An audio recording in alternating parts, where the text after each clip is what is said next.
Welcome, everyone. Welcome, welcome. Thank you so much for being here today.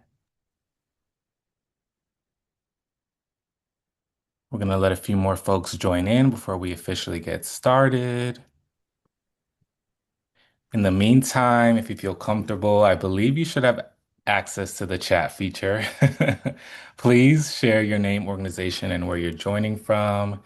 Y de dónde eres. We'd love to see how far our community reaches today.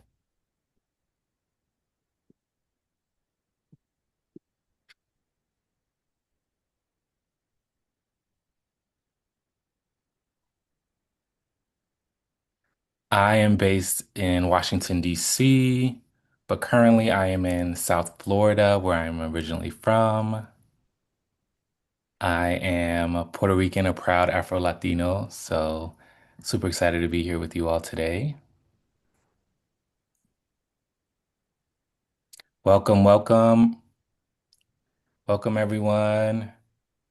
We're really glad you joined us today for Respira Vida, Stories, Science, and the Latino Journey with Nicotine.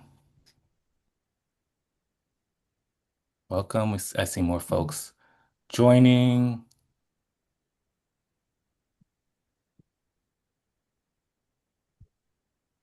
Awesome. Okay, we'll get started shortly.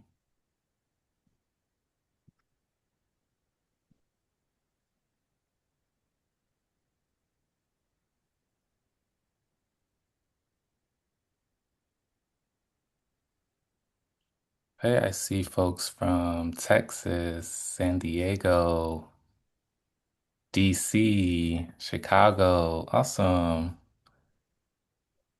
Maryland, Dallas.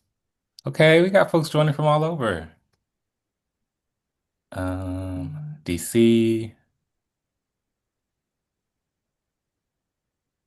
California. Great. Northern. Okay, great. Awesome. Well, I think we can go ahead and get started. Um, my name is Jemaise Jones. Mis pronombres son él, and I'll be guiding us through today's conversation. I have the honor of serving as the community outreach manager at Truth Initiative. My team sits under the outreach and engagement team under our development and partnerships arm at Truth Initiative. And today we are going to talk about something that impacts millions of families, but often doesn't get talked about openly, especially in within Latino communities. We are bringing a number of researchers together, community advocates, and the lived experience because real conversation and meaningful talking points happen when data and real life both sit at the same table. So thank you for joining us today and super excited for today's conversation. Next slide. All right, so before we dive in, I want to briefly talk about Truth Initiative and the amazing work we are doing for priority populations. So at Truth, we believe quitting nicotine isn't just a health decision, it is a deeply personal, cultural, and community one. And so it is why we believe that Latino communities deserve tools, resources, stories, and support that reflect their day-to-day lives. And so that's why we are super excited to talk about today our free digital cessation program called X Program and shed light on Respira Vida, a coalition that works to address community-specific challenges facing Hispanic and Latino individuals impacted by nicotine and tobacco use. Now, just a few quick housekeeping notes throughout the webinar. You're welcome to use the Q&A function to submit any questions. You can also engage with one another in the chat. We'll definitely set some time aside at the end of today's session to lift up any questions. All right, thanks, Nikki. So I want to set the stage a little bit to ground us, right? Why are we having this conversation? And the reality is that 1 in 5 Latino adults currently use some form of tobacco or nicotine. And Latino youth are also disproportionately targeted, especially when it comes to flavored e-cigarettes and culturally coded marketing. Also, many families experience language barriers, and there's a lack of culturally tailored cessation resources that create real gaps in care and understanding. Next slide. So today we are going to close that gap, right? It's not just about identifying the problem. We're going to work together, and we have some really great people here joining on today's panel to talk about how we do so, right? That's going to be through science, through storytelling, and through community-based solution. Next slide. All right, so first up, I'm super excited to bring to the table my colleague, Dr. Adrian Bertrand, Doctor. He's been great. His research gives us a critical lens into how nicotine use can look very different across Latino generations and what cultural assimilation actually has to do with it. And so I'm super excited to bring about Dr. Adrian to talk about today's conversation and the research that he has. So, Doctor, welcome. Thank you. Thank you for having me. Great, great. So, first things first, when we talk about first and second generation Latino immigrants and nicotine use, what does your research tell us is really happening, right? I know you have done a lot of research around this topic. And how does the process of becoming American culturally and socially shape someone's relationship with tobacco or vaping? Thank you, Jemaise, for this great question. As my dissertation, which I defended not too long ago, focused on the effects of acculturation measured in many different ways, and one of them was generation status. This question is very interesting because the answer isn't as straightforward as one may think that the later generation, healthier, better behaviors, that is not entirely what we see. What happened really depends on what you're looking at when you talk about tobacco and nicotine use, when you talk about prevalence, or you talk about product type use, or when you talk about frequency of use, how often or how many days in the past 30 days a person reports using a specific tobacco product. First, let me tell you, we all know that to set the table, what is becoming an American? What does it mean to become an American? It often, for Latino youth and Latino people, it often involves learning a new language and learning to navigate new systems and new processes that you didn't have in your country, things that you had to learn how to do from scratch. But it also involves being exposed to the US social norms, new different social norms. It increases your stress when it comes to tobacco products. It exposes you to marketing practices that you probably didn't see in your country either, and that you, as a first generation raising second generation children or third generation grandchildren, you may not know that they exist. You didn't see them when you were a kid in your own country. You don't know that they exist here, which all of this to say that it increases the exposure of the later generations to a wider variety of tobacco products and nicotine products that some of our parents or grandparents didn't know that they exist or failed to recognize as a tobacco product. But if we're talking about prevalence, what we see is that when we compare first generation Latino immigrants to later generation, second, third, fourth generation, we see that nicotine use tend to increase with later generations. The second and third generation tend to report use of tobacco and nicotine products at higher rates than first generation Hispanics. But when we talk about product use, we see a difference. Second and third generation Hispanic youth tend to report higher rates of e-cigarette use. And then, surprisingly, this is one of the results of my dissertation. First generation Hispanics tend to experiment more and tend to report using newer products like nicotine pouches at a higher rate than second or third generation, which was a surprise for an unexpected finding for us.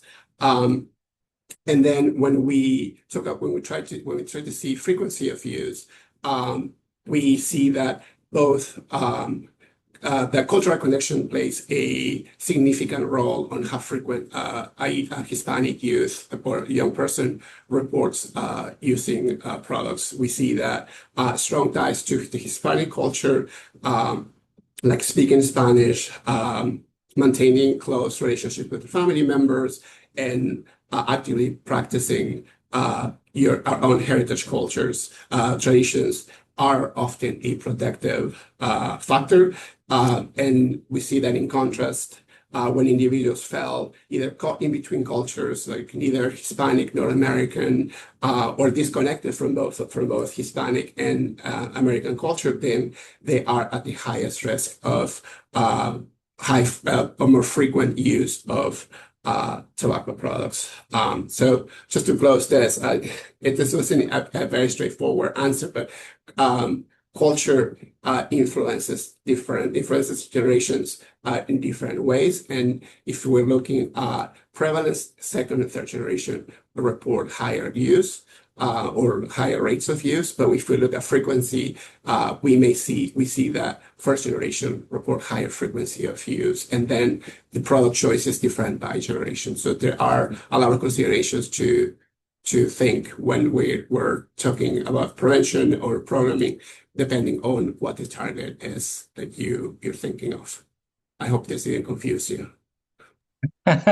No, I mean, wow, that's why you're a doctor, right? Dr. Bertrand. I mean, yeah, I Gracias. mean, I think your research is really, really fascinating. And I think you touched on a lot of the things that, what we see and what we know about what it means to come here and be exposed to all the things that makes one feel American. And so I have a follow-up question around that, and that is around if you have seen if there are particular moments in that acculturation journey, whether that's entering the workforce or navigating belonging, dealing with any like language stress, where do you see nicotine use increase?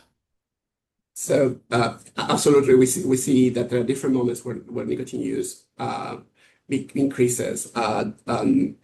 We nicotine and tobacco use does not increase gradually or slowly over time. It has peaks and moments that it spikes up and increases during key moments of transitioning or high stress. So some of those moments, as you mentioned, are entering the workforce, especially in jobs that are high stress or where a person, particularly a Hispanic person, experience low control, low autonomy for the work that they're doing, or in some cases when a person goes to work at a place where nicotine and tobacco use may have been normalized or is accepted. We also see that nicotine and tobacco use increases in periods where you're either trying to find your way within a new group or you feel isolated from the group, particularly with adolescents trying to fit in school, to find new friends, or to make make your way into a new group. And we see that sometimes, particularly younger Hispanic youth tend to associate with groups that normalize tobacco use, or in a way kind of normalize tobacco use for them to begin use or to initiate. And then you mentioned this, and language is one of the major stressors for Hispanic people.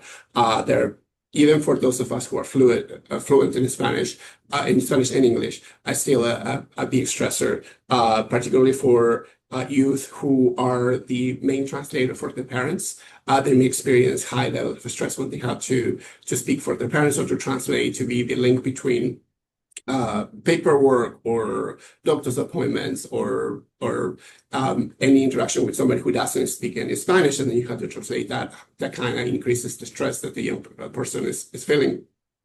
But also there is stress amongst those of us who English is our second language, and sometimes we feel that we're going to be judged by our accent or feel pressure because our language, our fluency level is not as high as other people, and that also increases our stress. And then lastly, a big piece is the what's called the acculturation style, which is defined by the level of a person's involvement with the U.S. mainstream culture and at the same time with our own heritage culture. Um, so individuals who are bicultural actively navigate both U.S. mainstream culture and Hispanic culture, and those who are disconnected both tend to show higher odds of transitioning to more frequent uh, tobacco use.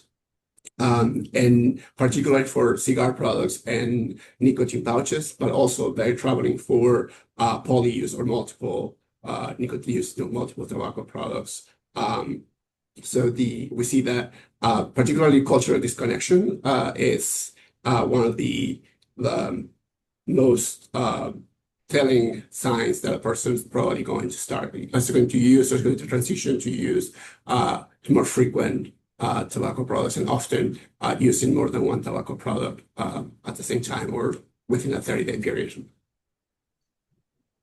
Wow. I mean, like I said, your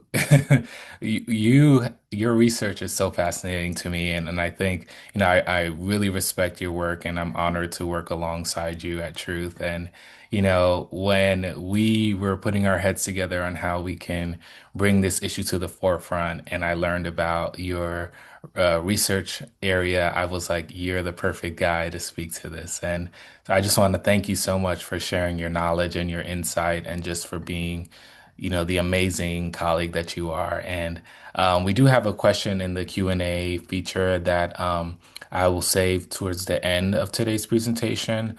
But it is just for your knowledge and your awareness. It is directly related to your research area. So I'll be sure to raise that once we get to that portion later. But thank you so Fantastic. much. Yes, thank you Thanks. so much. And we really appreciate your insight. Awesome. Well, next we are going to bring in someone whose story really sits at the heart of why this work matters, right?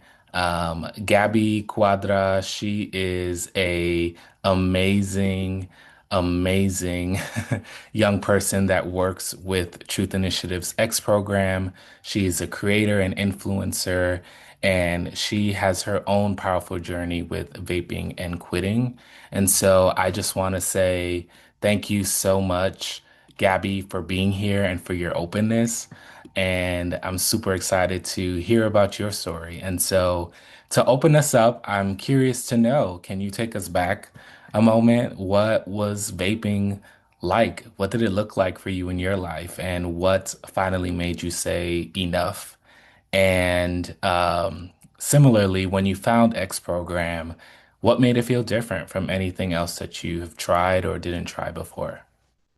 Of course. Well, thank you for that intro. And thank you, all of you guys, for joining. I'm super excited to share my journey and my story and show up as the proof that you can quit vaping. It is possible. So for me, I started vaping when I was 15, and it was fully like I tried it once and I never quit. Like I couldn't picture a day where I wasn't going to have a vape in my hand. It was like a part of my personality. It was a personality trait.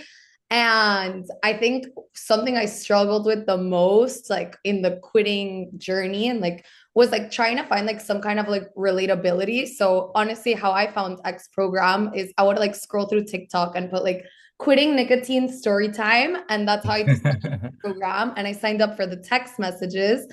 And like I feel like it's such a mental journey that having somebody like supporting you and like in those moments where you're like, oh, like should I go out and like cut like what I've been trying to do and like vape again, you kind of got like that motivation back and like a support system that's like built in. So that was super, super helpful to me. And I just hit a month ago 1 year vape free. So Yay. And I can tell you from experience, it's the best decision I've ever made. Like, I've never felt healthier. I can run more.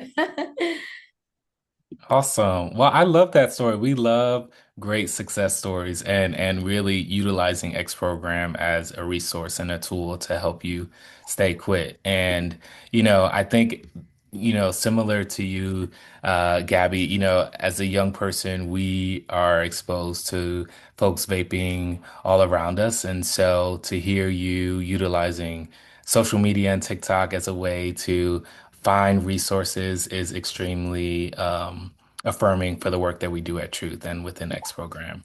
And happy quitversary, yes. I have a follow-up question though. You know, today's conversation is around how we are culturalized or influenced within our identity. And so I'm curious from your perspective, when you're thinking about other young Latino community members who may be vaping or utilizing different nicotine products right now, what is something that you wish that they knew? And how did your cultural identity shape your decision to quit and how you approached it? Definitely. So I'm Latina. My family's from Nicaragua, and I feel like in my household, vaping and like cigarettes were like very prevalent. Like I remember growing up and my dad like trying a million different things to try to quit smoking. Now he doesn't smoke anymore, thankfully. Good. But I feel like I always kind of witnessed that. And if I like for me, like the biggest piece of advice is I think like as you're young, you're very curious and you want to try things. Like if I could have never tried vape, that would have been like the best advice I could have gotten is like, Oh, don't be curious. It's not good for you. There's no benefits to it. And you don't know like how long that like one time of you wanting to try it is going to affect you for years. Cause like the toll that vaping had on me, like I couldn't do anything without a vape, like it just mm, becomes like a part of your routine. Like you got very accustomed to like, I always have a vape in my hands. I always need it. And like, I think me knowing that, I would have never started that in the first place. I guess you don't realize like the dangers of like addictions and yeah. No, totally. And I think you're right, right? Like I'm thinking of my own personal story, right? Where, my dad also smoked when I was growing up. And I think it's just culturally, it's embedded in some of our cultures of like, okay, yeah, it's you're pretty smoking. normalized. Exactly. And without knowing, and I think also vaping has, its own hold on, young people today. And so, and not realizing that it's the same playbook from what our parents and our grandparents were exposed to. Well, thank you so much, Gabby. I really appreciate you sharing your story and really talking about your success with using X program and being quit for a year. We're super excited and happy to hear that. And we're so grateful. And I speak on behalf of everyone at Truth and who works closely with you on the creative front on how grateful we are to have you as part of our Quit Collective. So thank you so much, Gabby, for joining. Thank you. All right. Um, let me. So now we are going to bring in our partners from Paso del Norte Smoke Free Project. They are great partners of ours who work alongside parents, caregivers, and adults who work with youth. They also work with Action for Healthy Kids. And so I'm going to bring up Kristen, Sandra, I'm sorry, y'all, and Gethsemane. Thank you so much, you all, for being here today. We're super excited to have you join us. I know you all do incredible work in supporting caregivers, and the work that you do at Texas is extremely important. And I think you all coming today with an open and honest, effective conversation around vaping is extremely beneficial for today's uh, webinar. So thank you. Thank you for inviting us. Awesome. So I want to start off by asking you all, let's think about the family dinner table to speak, right? When someone in a multi-generational Latino household finds out that their teen or young person is vaping, What does this conversation usually look like? And what tends to get in the way of it going well? So what we've heard from parents is, and I think even as a Latina parent, like our first reaction is to react and get loud and tell them what they're basically going to die of, right? So with that, like I really tell them that the advice that I give to the parents is take a deep breath, count to 100. I remember my mom telling me like, you guys make me count to 10 and I'm like, well, if you need to count to 100, count to 100 at that point, right? So that we're able to respond to our youth, letting us know that they are vaping, and to be able to show empathy and understanding. And I think that's big. That's really, really big in getting to connect with our youth. We also tell parents and caregivers to use like 10, 15 minutes to talk to them. My advice, and this is what I do as a parent too, is on your way to school, bring up the subject, but only talk about three major points that you want to talk about in those 10 minutes. Because after the 10 minutes, they're gone. Like, we get glazy eyes, we get the like, "Ugh, I already know mom, or I already know dad, or like, what new are you going to tell me? Like, what's something new you're going to tell me? But once you start having those little conversations little by little, like they start adding up and they listen to us when we talk to them in their language and when we talk to them at their level. It's a generation that's used to quick, easy, fast information, and that's how we need to deliver to them. Um, and then we also, when we do those conversations with our kids, don't just talk about all the bad stuff that could happen to them in their health. Like come up together as talking about strategies that can help them quit or strategies that's going to help them cope with their stress or their anxiety, strategies of how to get out of a bad situation. We hear all the time that the kids are getting caught in the bathroom. Like, what can your youth do if they're at school and they go into the bathroom and all the kids are vaping? Like, obvious Mhm. for us as a parent, it might be easy and be like, get out of the bathroom as quick as possible, and you don't even have to go tell the teacher, right? Um, but sometimes they don't think that far ahead. They don't seem to understand that connection. Um, and then another thing that helps us connect with our audience when we talk to the parents is also sharing personal experience. Like I share a whole bunch of stories with my kid because he is 14 years old in middle school and he grew up during COVID. So sometimes they're different than when we were growing up. Mhm. Mhm. And so the exposure that they have to cell phones, electronics, the internet is so much bigger than when I was growing up, like when I was 10, where we had dial-up and like my mom's like, I'm gonna call to Mexico. You need to get off the phone. You need to get off the internet, you know? So And that's what I try to do. yeah, and that's why we were like, because we turned the conversation to lecture, we get the eyes glaze and the eye roll, and that's what, and it gets in the way of the message that we're trying to share with our kids, and that's where we start to Yeah. that when we're talking to those parents or caregivers. Yeah, and I think I think those are great points. In my former life, I was an educator and getting to the kids, getting through to them, you have to be strategic and find ways that really land. And you got to talk their language, essentially. And I think you touched on this a little bit. But I was curious, right, when you all are working with caregivers and within your communities, you made me, I thought about this as you were speaking.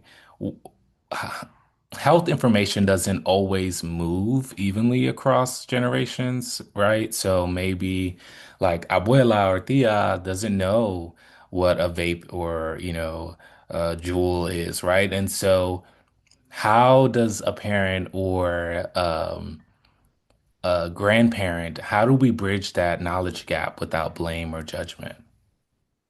So we always talk first about our culturally and linguistically appropriate material, plus charting the right facilitator, the right messenger, Mm, and mm, creating that safe space to respond and learn across those generations. We work in communities across along the U.S.-Mexico border, and we still find differences in our monolingual English classes of parents and caregivers compared to our Spanish language sessions. And so, for the lack of the better word, sometimes the English language sessions might be a little bit more formal in a sense, and then our Spanish language convert like Spanish language sessions are more conversational. There's more openness to for stories and for them to share their experiences, how they can kind of it's kind of like them making those connections between their personal experience to the information that we're sharing. So, you know, our abuelos in our communities are very eager to learn and participate.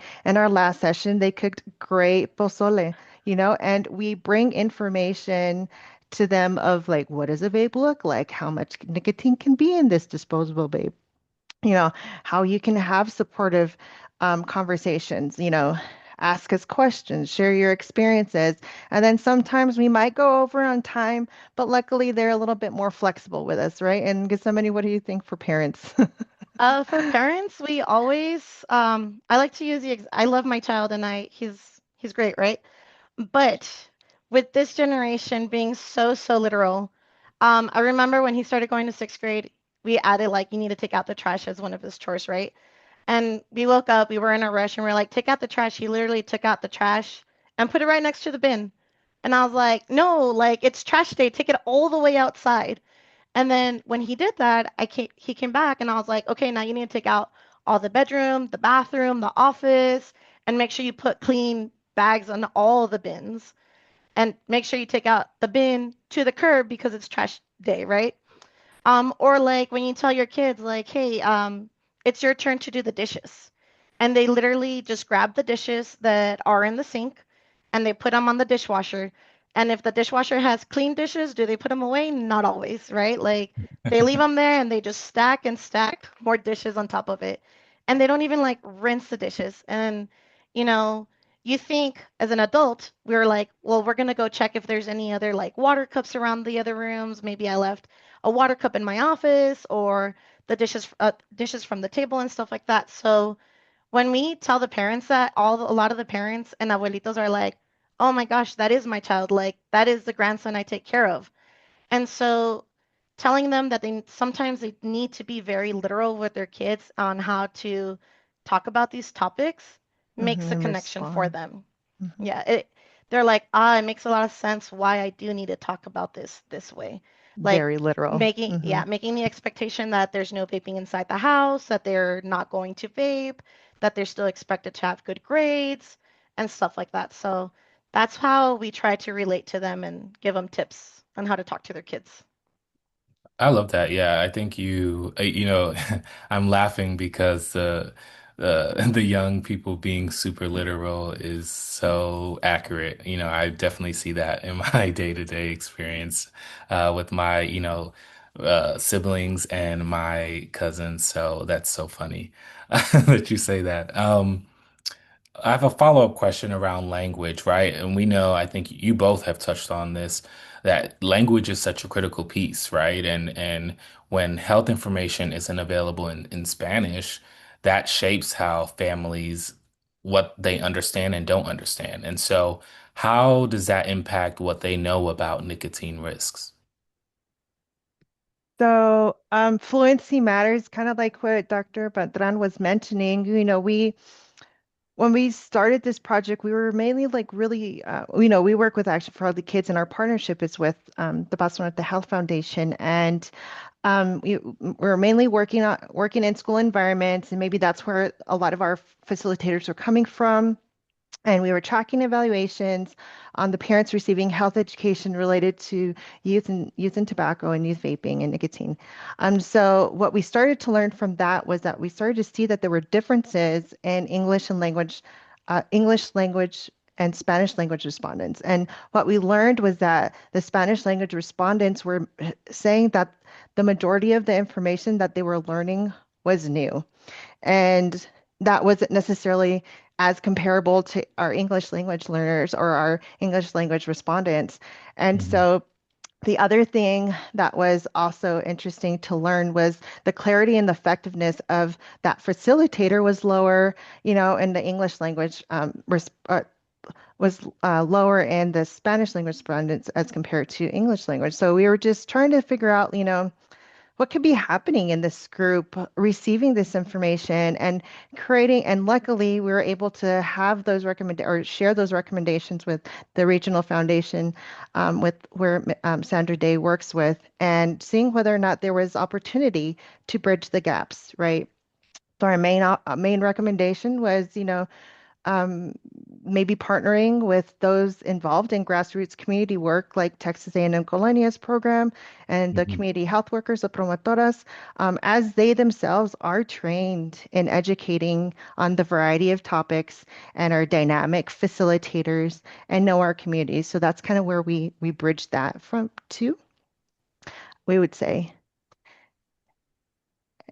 Also, one of the reasons why we thought about was about going to like fully fluent Spanish presenters were because a lot of the people that were doing these presentations were um, they were Hispanic people or Latinos, and they were not very fluent in Spanish. Like, there's a big generation here in El Paso where, and probably in other cities as well, where their grandparents didn't really speak Spanish to their kids, and in turn, the kids of those kids don't know a lot of Spanish, right?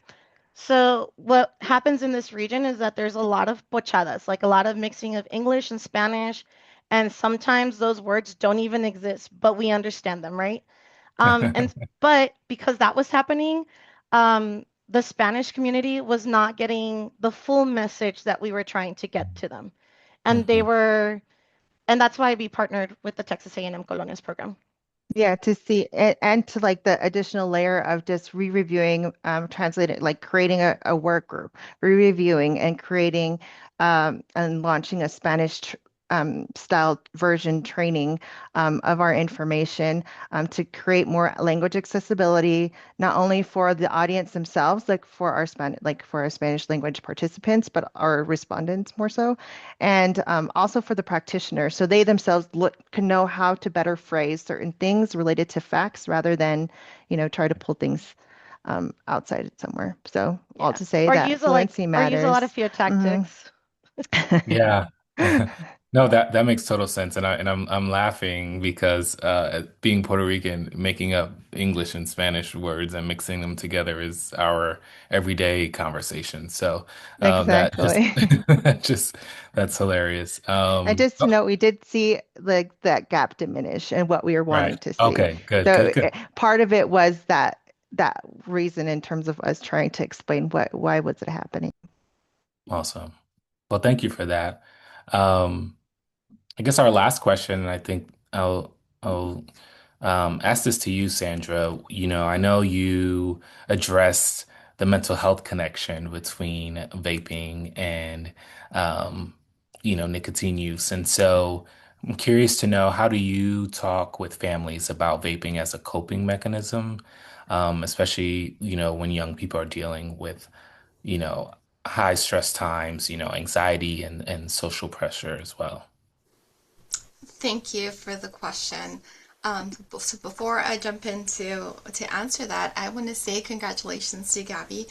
I don't think that she understands the importance of her disseminating this message. She's somebody very young, Hmm. that has a very large platform that is able to reach youth in their own voice.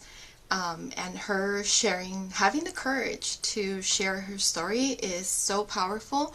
And this is exactly how we're able to identify with others, and we're able to then empower ourselves, right, through the messaging of others. And I feel that for her to be using her voice for this purpose is amazing. She could be using it the other way around, saying vaping Yeah. is cool, and she's not. And so, a lot of power to her, and having the courage to do this work. So, congratulations.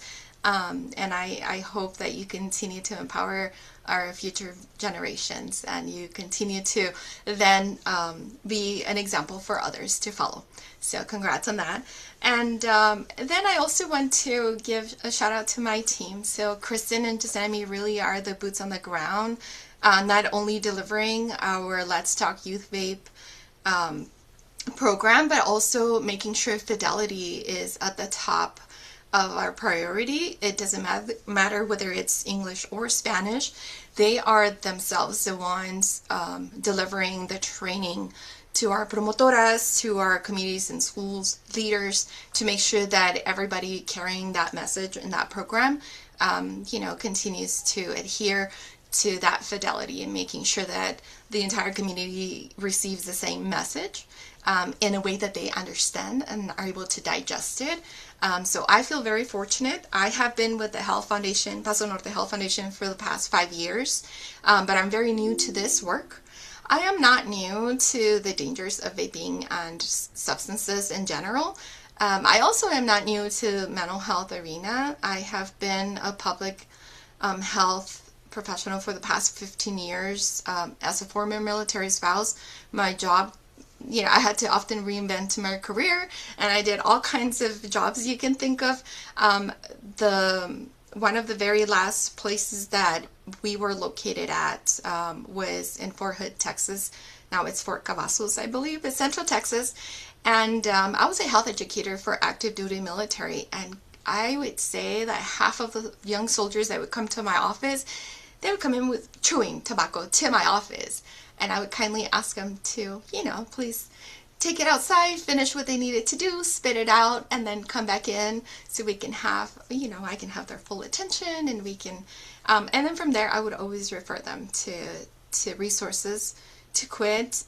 But I would come from a compassionate place because you never know what they're dealing with. And this is exactly Right. what I would start by saying, that vaping may be serving a purpose for a young person that we don't know what it is. Even if it's harmful, we don't know if that's their way of coping with stresses of life. Not to mention that there is so many pressure in our youth right now. Right. We are dealing with what it's known as the anxious generation. They are always connected online. They're always comparing themselves to social media influencers, and they want to be just as cool and get and want to have a certain level of whatever it is that social media creator is selling, right? So it could be that social pressure. It could be their own anxiety. Maybe school can be hard at times. Maybe they're dealing with something at home, a divorce among their parents, a loss in their family, depression, loneliness. I feel that the more connected we are online, the more disconnected we are to in-person, meaningful relationships. So a person that's very famous online doesn't necessarily have a good support system where it counts, where it matters.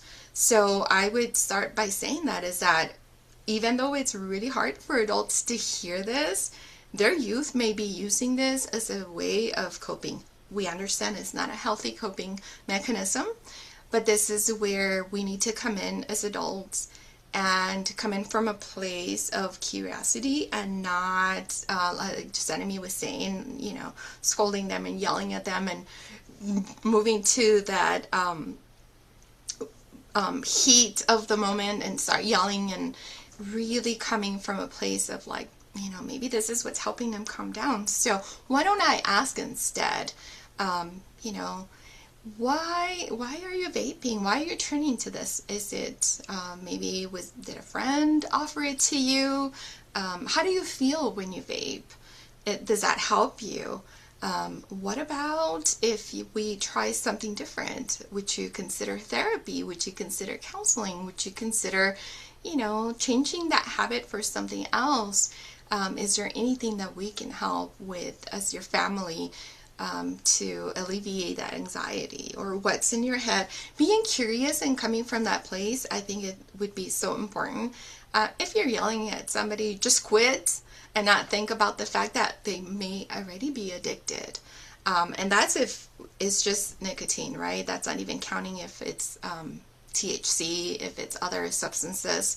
And either way, we have to remember our youth, their brains are still developing. And that is the one thing.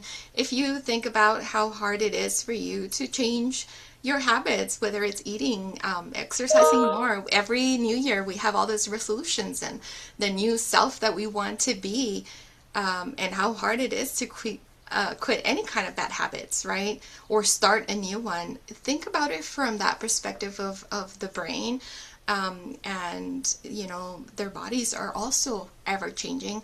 Hormones, not to mention that. And every transition is different, right? So if your youth is transitioning into middle school is where we're seeing that a lot of the vaping is starting.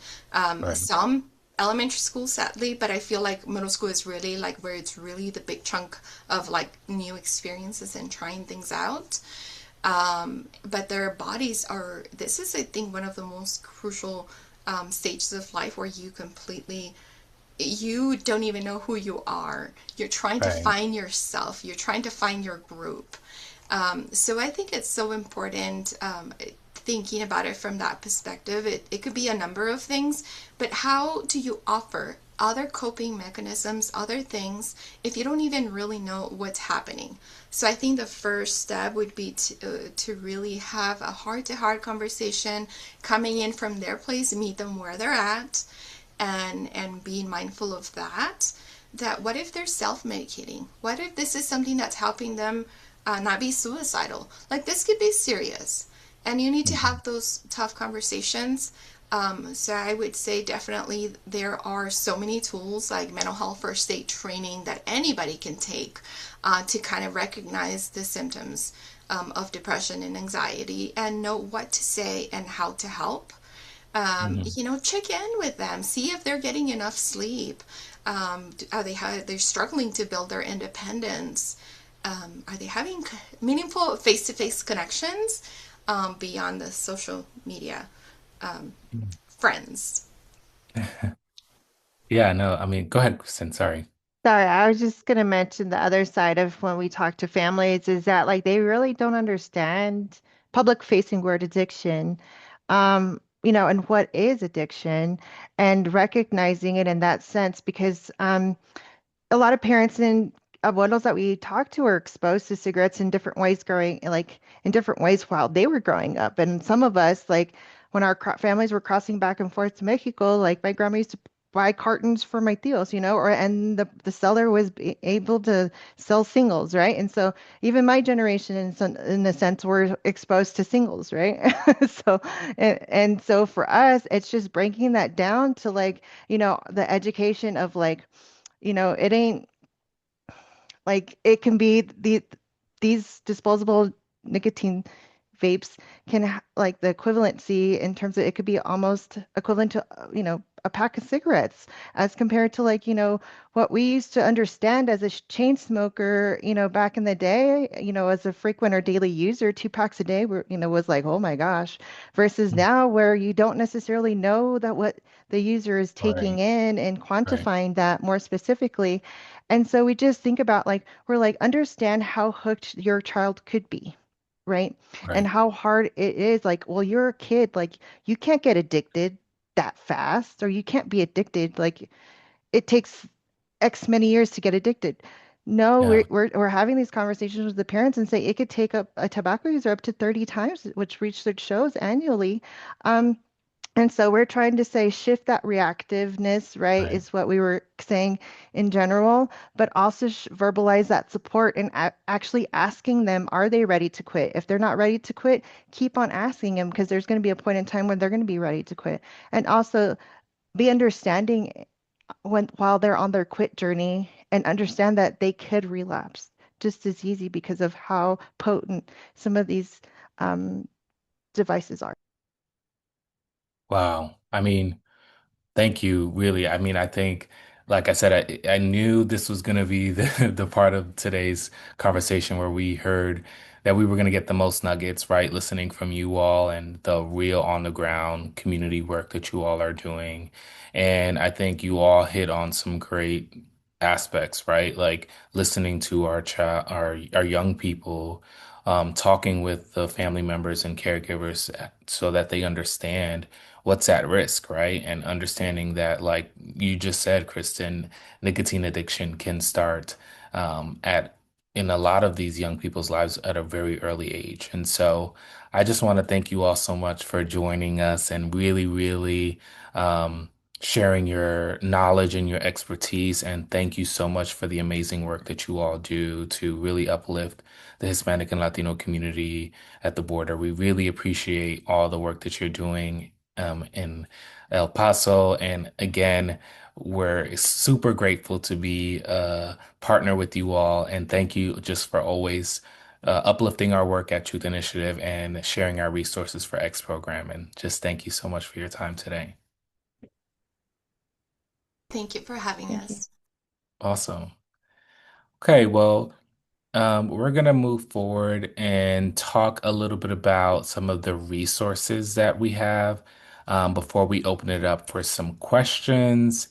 And so, I just want to highlight the amazing resources that we have on at Truth Initiative. One of them being our Respira Vida discussion guide.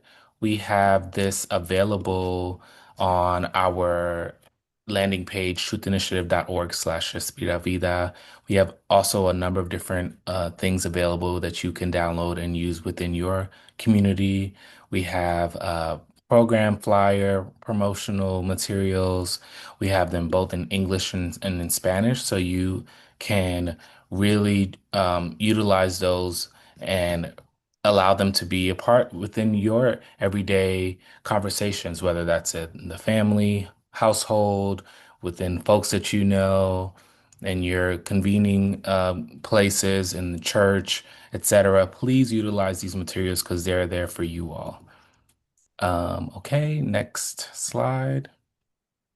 Okay, so now I want to open it up for questions. I'd love to see what you all are thinking, right? This panel is only going to be as powerful as the community in this room. And so we did get a few questions in the Q&A, but we did want to pose this question to the group in case folks had thoughts around it. So, like, what do you feel like is still missing for Hispanic and Latino communities from trying to quit nicotine, right? You know, you just heard from folks who have the research knowledge, who are doing the community on the ground work, a young person who utilized X program. But in your day-to-day experience, right, from whether you're a parent, you are, you work closely with a young person, or you yourself, right? What are some things that you find that are missing within the Hispanic Latino community? Um, and I think it's important for us. That's why we at Truth, we really are being intentional about the resources and materials we bring because we know that there's gaps, right? And so, yeah, we're just curious to know like what are some things, and you don't have to, if you want to email us after and share your thoughts with us, that'd be helpful. We definitely want to, make sure that we're getting it right, right? When we're putting together resources and materials, we want to always take into account what the community members suggest. And so I'm going to raise some of the questions that were in the Q&A, and I believe this one is to Adrian. So this question says,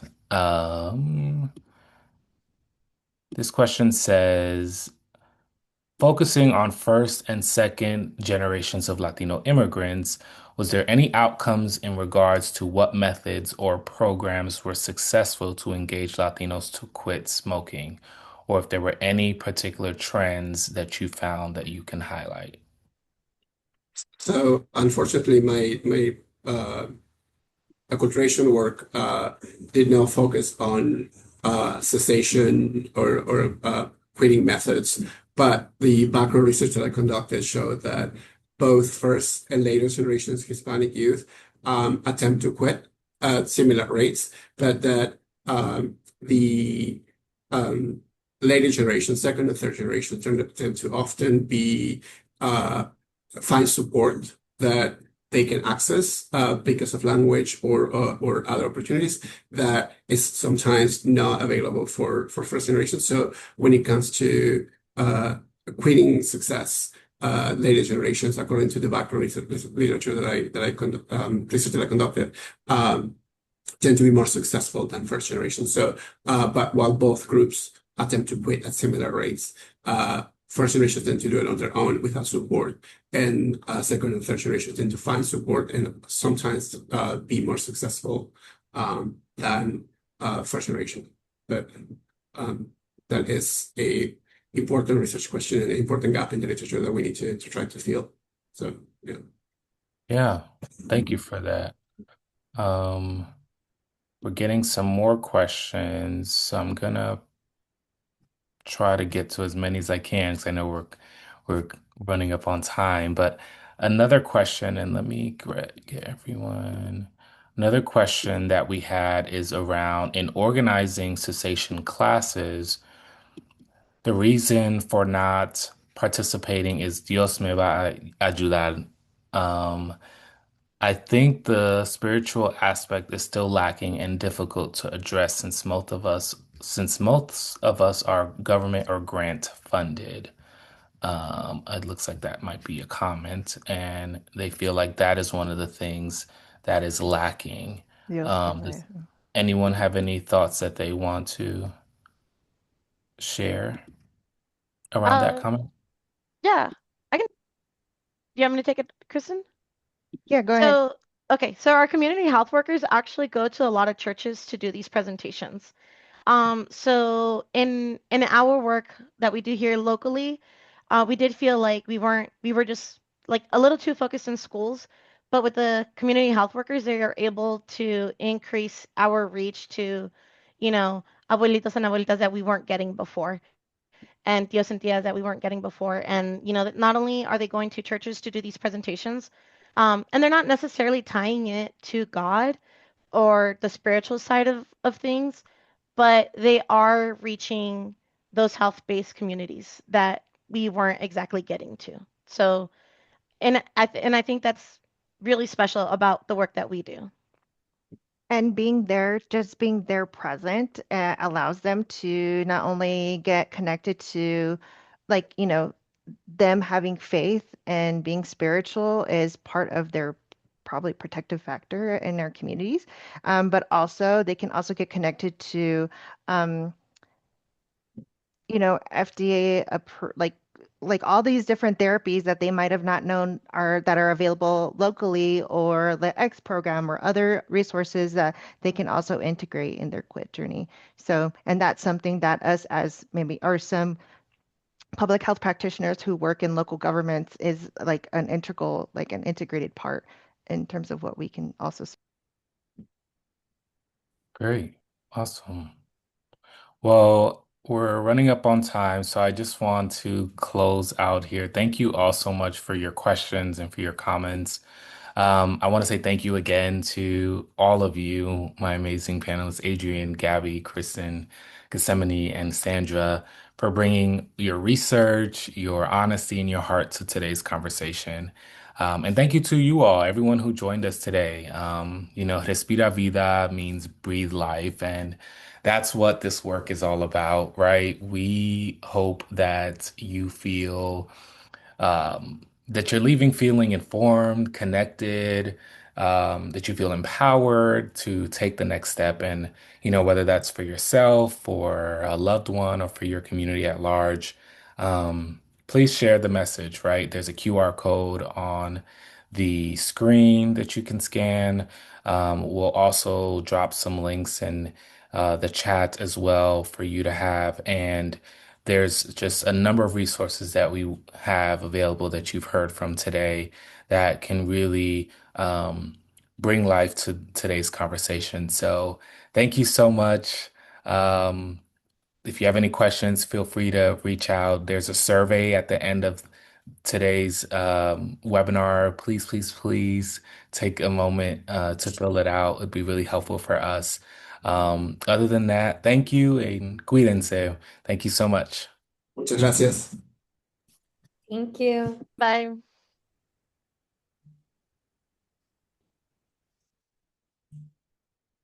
Sorry, I was just typing the answer real quick, if that's okay. I don't know if it's gonna get to them, but I was just gonna be like, No worries. okay. Just because.